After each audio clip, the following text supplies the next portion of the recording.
Next question.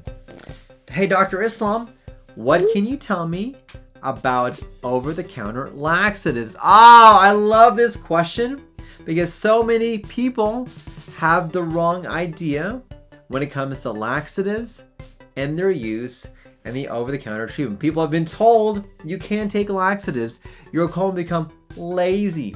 Get used to it. Your colon just won't work anymore. And this can be such a difficult problem for a lot of my patients because they have this idea that that's going to be the issue and they don't use that as an option. So let's talk about this.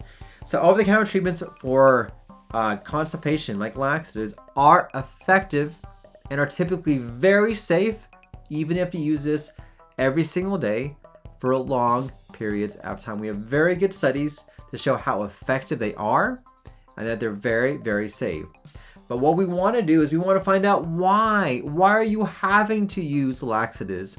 And if we can fix that root cause, we can maybe get you off medications and hopefully address your constipation. So some of the more common reasons why you may be constipated include other medications you may be on, like pain medications. Opiates are notorious for this.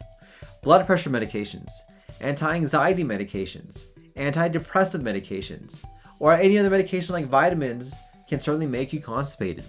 Number 2 is that you may have an anatomical problem of why you're constipated. You could have a part of your colon that is blocking where stool should go. Sometimes that's called a rectocele, which is an outpouching in your rectum, causing blockage to occur.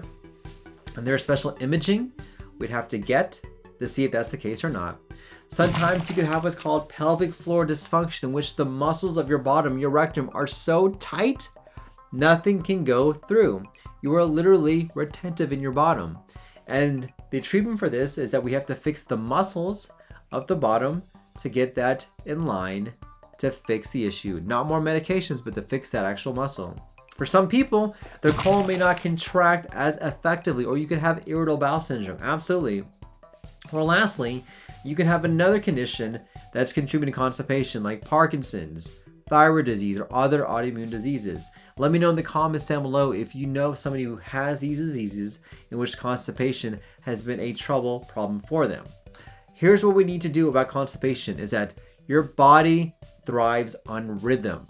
It needs to have rhythm to allow you to go, and it expects that rhythm. And if you're not in rhythm, if you're out of sync, it makes it more difficult for us to handle constipation. So what I typically recommend is that we have to get your rhythm in line. We have to have you have a consistency of when you use the restroom, when you sit on the toilet, how long you sit on there. We need to make that consistent every single day. In fact, when our patients come to me and they're worried about their constipation, they ask me about their diet.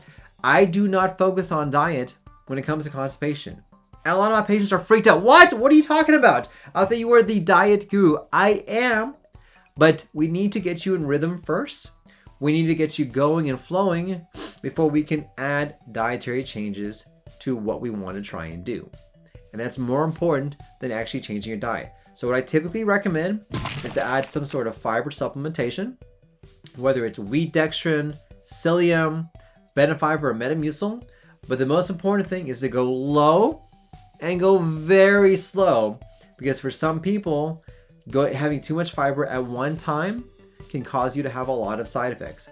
Number 2, I typically add magnesium at night, whether it's magnesium pills, or even magnesium powder.